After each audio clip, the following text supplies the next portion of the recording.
BRS party నాయకులైనటువంటి RS Praveen Kumar గారి ఆధ్వర్యంలో నిర్వహిస్తున్నటువంటి ఈ ఇందిరా పార్క్ వద్ద ధర్నా అయితే చేస్తున్నారు. ఎస్సీ ఎస్టీ బీసీ మైనారిటీలకు కాంట్రాక్టులకు అన్యాయం జరుగుతుందని చెప్పేసి అయితే చెప్తున్నటువంటి ఆయన ఇదే అంశంపై మనతో మాట్లాడడానికి ప్రకాష్ ఉన్నారు. వారిని అడిగి తెలుసుకునే ప్రయత్నం చేద్దాం.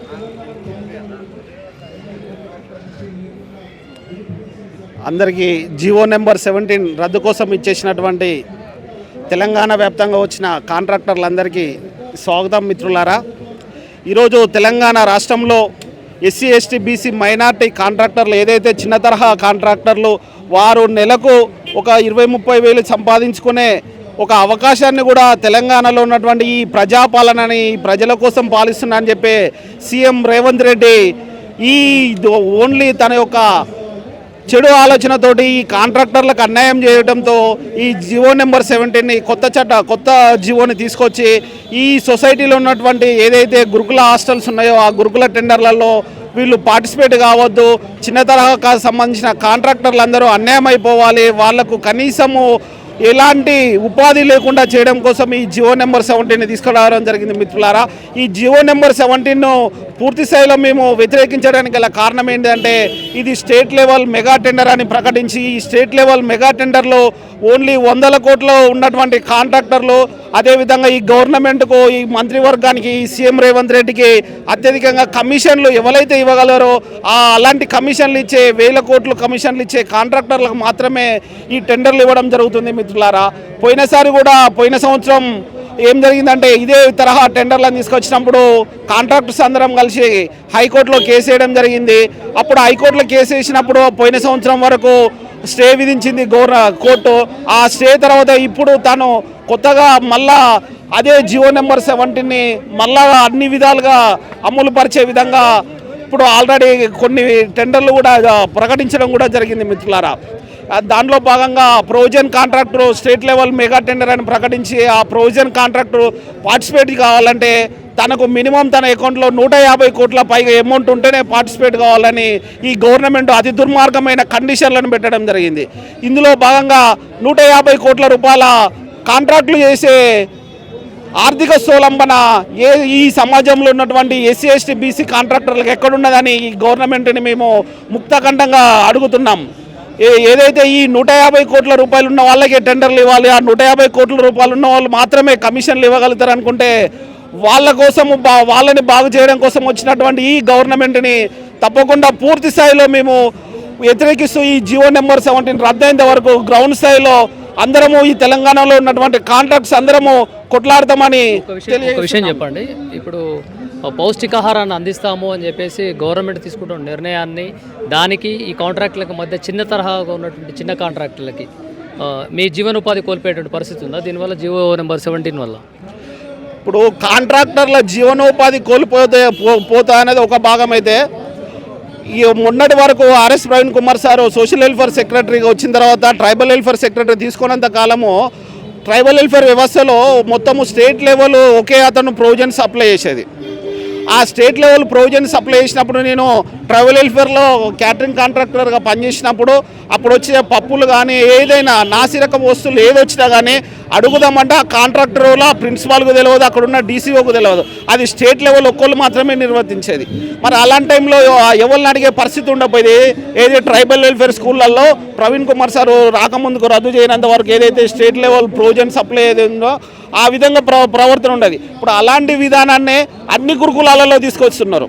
మరి ఇప్పుడు అదే సోషల్ వెల్ఫేర్ స్కూళ్ళల్లో ఇప్పుడు నాసిరకం వస్తువులు సప్లై చేసిరు అనుకో, ఆ నాసిరకం వస్తువులు ఎవరు సప్లై చేసిరు, ఎవరు దీనికి జిమ్మదారి, వీళ్ళని ఎవరిని అడగాలని మనం అనుకున్నా అంటే ఇప్పుడు ఆ ప్రిన్సిపాల్ పోయి డీసీఓని అడగాలి, డీసీఓ పోయి జెడ్ఓని అడగాలి, జెడ్ఓ పోయి సెక్రటరీని అడగాలి, సెక్రటరీ పోయి ఆ కాంట్రాక్టర్ని అడగాలి. ఎందుకు ఈ నాసిరకం పప్పు సప్లై చేస్తున్నావు, ఎందుకు నువ్వు ఈ నాసిరకం పల్లీలు సప్లై చేస్తున్నావు, ఎందుకు నువ్వు ఈ నాసిరకమైనటువంటి నూనె ఇవన్నీ ఎందుకు సప్లై చేస్తున్నావు అని అడగాలి. అంటే ఇక్కడ చిన్న తరహా కాంట్రాక్టర్లు అంటే ఏదైతే కాంట్రాక్టర్ వ్యవస్థని విభజించి చాలామందికి అవకాశాలు కల్పిస్తే ఎవరైతే ఒక స్కూల్కి ఒక కాంట్రాక్టర్ ఉంటాడు కాబట్టి అతను ఎలాంటి నాసిరకం వస్తువులు సప్లై చేసినా ఎలాంటి క్వాలిటీ వస్తువులు సప్లై చేయకపోయినా కానీ దాన్ని మందలేయడానికి ప్రిన్సిపాల్కి అవకాశం ఉంటుంది, ఆ స్కూల్లో పనిచేసే వార్డెన్కి అవకాశం ఉంటుంది, ఆ పిల్లలకు అవకాశం ఉంటుంది.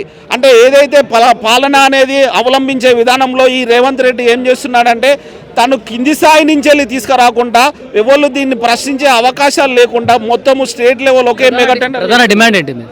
మా ప్రధాన డిమాండ్ ఏదైతే ఎవరికి పాత వ్యవస్థ కాంట్రాక్టర్ వ్యవస్థ ఉన్నదో దాన్నే కంటిన్యూ చేయాలి. జీవో నెంబర్ 17ని తక్షణమే రద్దు చేయాలి. నమస్తే అన్న. నమస్తే అన్న. మీరు గురుకుల పాఠశాలలో ఇంతకుముందు చదువుకున్నారు. నేను 8 సంవత్సరాలు చదువుకున్నాను అన్న. 5th ఎలాంటి ఇబ్బందులు ఉంటాయి? అంటే నార్మల్గా నేను చదువుకున్నప్పుడు డాక్టర్ ఆర్ఎస్ ప్రవీణ్ కుమార్ గారు ఆధ్వర్యంలో ఉన్నప్పుడు మాకైతే ఎలాంటి ఇబ్బందులు కలగలేదన్న. నేను 5వ తరగతిలో నేను చేరినప్పుడు నేను 5వ తరగతి తెలుగు బ్యాక్గ్రౌండ్ నుంచి 5వ తరగతిలో ఇంగ్లీష్ బ్యాక్గ్రౌండ్లో చదువుకున్నాను. 5వ తరగతి ఇంగ్లీష్ బ్యాక్గ్రౌండ్లో చదువుకున్నప్పుడు నేను 5వ తరగతి నుంచి వెళ్ళి ఇంటర్మీడియట్ సెకండ్ ఇయర్ వరకు అప్పుడు నేను క్లియర్గా ఇంగ్లీష్ మాట్లాడగలిగిన. అప్పుడు నేను గురుకుల పాఠశాలలో చదువుకొని ఇప్పుడు ఒక ఉమ్మడి వరంగల్ జిల్లాలోనే అత్యున్నతమైన ఒక ఇంజనీరింగ్ కళాశాలలో నేను ఇంజనీరింగ్ ఫ్రీ సీట్ సంపాదించిన. దానికి ముఖ్య కారణం గురుకుల పాఠశాలనే మరియు డాక్టర్ ఆర్ఎస్ ప్రవీణ్ కుమార్ గారి సహకారంతోనే నేను ఆ ఇంజనీరింగ్ కళాశాలలో చదువుతున్నా అని ప్రౌడ్గా ఫీల్ అవుతున్నాను. గతంలో చూసినట్లయితే బీఆర్ఎస్ పరిపాలన జరిగింది, ఇప్పుడు కాంగ్రెస్ పరిపాలన ఉంది. అప్పటికిప్పటికి పోల్చుకుంటే ఎలా ఉంటుంది ఫుడ్ నీ అంచనా ప్రకారం? అన్న, ఎప్పుడైతే కేసీఆర్ ప్రభుత్వంలో ఉన్నప్పుడు కానీ మరి ఇప్పుడు రేవంత్ రెడ్డి గారి ప్రభుత్వం కానీ రెండే మనం అర్థాలు చెప్పుకోవచ్చు అన్న. గత సంవత్సరంలోనే 2 సంవత్సరాల్లోనే 120 మంది విద్యార్థులు విషాహారంతో చనిపోయారు అన్న. పాము కుట్టి చనిపోయారు. కొందరు హాస్టల్లో మనస్థితి లేక వాళ్ళకు అంటే సైకాలజీ క్లాసులు చెప్పలేక అంటే వాళ్ళు అడాల్సిన స్టేజ్లో ఏం చేయాలన్న అర్థం కాక వాళ్ళ కొందరు ప్రేమ అని అది కనీసం వాళ్ళకు అవగాహన లవ్ మీద కానీ సమాజం మీద కానీ సైకాలజీ మీద కానీ ట్రైనింగ్ ఇప్పలేని పరిస్థితుల్లో ఈ రేవంత్ రెడ్డి ప్రభుత్వం ఉందన్న. 120 మంది విద్యార్థులు చనిపోతే కనీసం ఏ ఒక్క మంత్రి బోర్డు ఏ ఒక్క ఎమ్మెల్యే బోర్డు కనీసం వాళ్ళ కుటుంబాన్ని పరామర్శించడానికి కూడా ఏ ఒక్క మంత్రి కనీసం స్థానికులు కూడా మనం పరామర్శించడం పోవాలన్న. ఎందుకన్నా ఈ కాంగ్రెస్ పార్టీ ప్రభుత్వంలోకి అధికారం వచ్చింది, పేరుకేమో ప్రజాపాలన అని చెప్తున్నారు. నిరుద్యోగులు ఇప్పుడు హైదరాబాద్లో చూస్తే గల్లీకి హైదరాబాద్కి వచ్చి ఇంజనీరింగ్ చదివిన విద్యార్థులు కావచ్చు, డిగ్రీ చదివిన విద్యార్థులు కావచ్చు, కోడింగ్ అని ఇతర కోర్సుల కోసం హైదరాబాద్కి వస్తున్నారన్న. అదే రేవంత్ రెడ్డి గారు ఉద్యోగాలు ఇస్తే ఈ కోచింగ్ సెంటర్లు ఎందుకు వస్తారన్న? రేవంత్ రెడ్డి గారు అదే ఎందుకు వస్తారు విద్యార్థులు ఇక్కడికి? వాళ్ళు పూర్తిగా ఏం చేయట్లేదు. రేవంత్ రెడ్డి గారు కాంగ్రెస్ ప్రభుత్వాన్ని ఎందుకు తెచ్చుకున్నారంటే బడా కాంట్రాక్ట్ లాగా ఎవరైతే మఫత్ లాల్ అని ఉన్నారు, ఇప్పుడు జీవో నెంబర్ 17 పూర్తిగా ఆయన జేబులో పెట్టిండు. ఈ మఫత్ లాల్ అనే వ్యక్తి ఒక నాకు తెలిసి అయితే దక్షిణ భారతదేశానికి ఈయన కంప్లీట్గా మ్యానుఫ్యాక్చరింగ్ బ్యాగ్స్ అండ్ బుక్స్ స్టానిటరీ ఇవన్నీ మ్యానుఫ్యాక్చరింగ్ చేసే ఒక మఫత్ లాల్ అనే కంపెనీ ఇది మనకు హైదరాబాద్లో ఉంది, చెన్నైలో ఉంది అండ్ ముంబైలో కూడా ఉంది. ఆ ఒక బడా కాంట్రాక్టర్కు మఫత్ లాల్ అనే వ్యక్తికి రేవంత్ రెడ్డి ఉన్న మరి వీళ్ళ దగ్గర అనుబంధ సంబంధంతో దాదాపు 200 కోట్ల నష్టము తెలంగాణ ప్రజల మీద భారం వేయబోతున్నారు రేవంత్ రెడ్డి గారు. ఇది పూర్తిగా మేము తీవ్రంగా ఖండిస్తూ ఉన్నాము. ఇది ఏం చేయట్లే అన్న రేవంత్ రెడ్డి వేస్ట్. ఇప్పుడున్న మంత్రులు కూడా కనీసం వాళ్ళు మంత్రులు ఉన్న ఫీలింగ్ వాళ్ళకు కూడా కలగట్లేదు. విద్యాశాఖ మంత్రి కూడా ఆయన నాకు తెలిసి ఆయన ఒక డిగ్రీ చదువుకున్నాడు కావచ్చు అన్న. ఏ ఒక్క పాఠశాల విజిటింగ్ చేసిండా? డిగ్రీ కాల విజిటింగ్ చేసిండా? మరి మీకు ఎలాంటి సమయం లేదు. ఇప్పుడు రాబోయే కాలంలో 2029లో మోడీ గారు కానీ ఇంకెవరు చెప్తున్నట్టుగా ఏ టెక్నాలజీ వస్తుంది. ఏ టెక్నాలజీ మీద ఎంతమంది వీళ్ళు అవేర్నెస్ తీసుకొచ్చారు? కనీసం విద్యార్థులకు ఇప్పుడు కూడా ఏఐ టెక్నాలజీ కూడా తెలియట్లేదు. రేవంత్ రెడ్డి అసలు ఆయన దగ్గర మీ ఎడ్యుకేషన్ మినిస్టర్ ఎందుకు పెట్టుకున్నా ఆయన కూడా అర్థం కావట్లేదు. ఇంతమంది చనిపోతుంటే ఆయన ఏం చేస్తున్న ఆయన జూబ్లీ హిల్స్లో ఆయన సీదా ఏం లేదు. విద్యార్థుల కోసం మేము యంగ్ ఇండియా స్కూల్స్ పెడుతున్నాం. యంగ్ ఇండియా స్కూళ్ళు ప్రారంభిస్తే మేము కూడా స్వాగతిస్తాం. ఆయన జూబ్లీ హిల్స్ ఇంట్లో ఉండి వర్చువల్గా ప్రారంభిస్తాండి ఎట్లా నమ్ముతామన్నా? కోట్ల స్కాములు చేసిండు.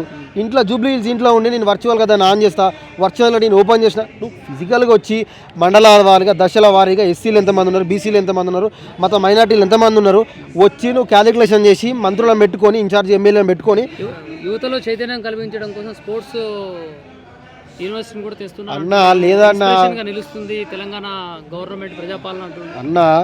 వాళ్ళ ఇన్స్పిరేషన్ లేదు, ఏది లేదు. మొత్తం తెలంగాణను వాళ్ళను పూర్తిగా నాశనం చేయడానికి కాంగ్రెస్ పార్టీ గద్దెకెక్కిందన్న.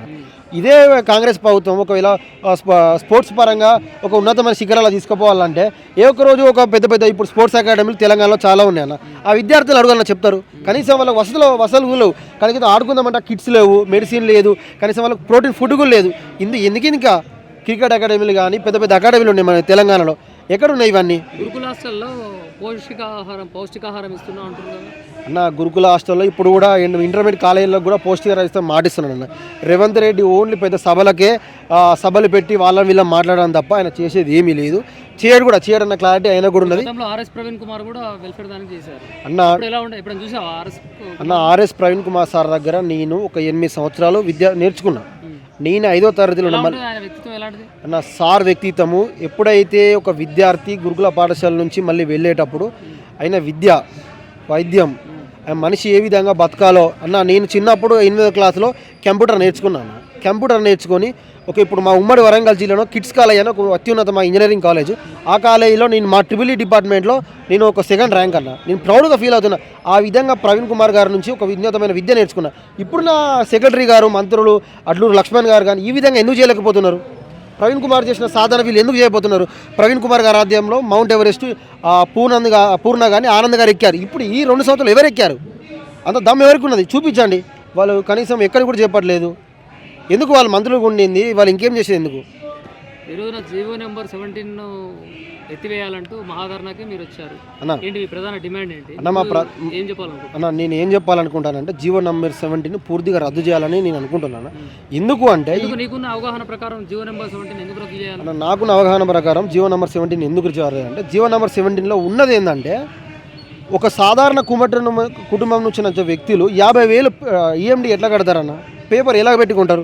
ఇంతకుముందు కేసీఆర్ ప్రభుత్వంలో ఉన్నప్పుడు నార్మల్గా టెండర్ పేపర్ తీసుకుంటే 1,000 రూపాయలు ఉండేదన్న. అప్పుడు మాలాంటి మేము కూడా చాలామంది వేసినాము. ఇప్పుడు 50,000 పేపర్ కొట్టి ఎవరు కొంటారన్న?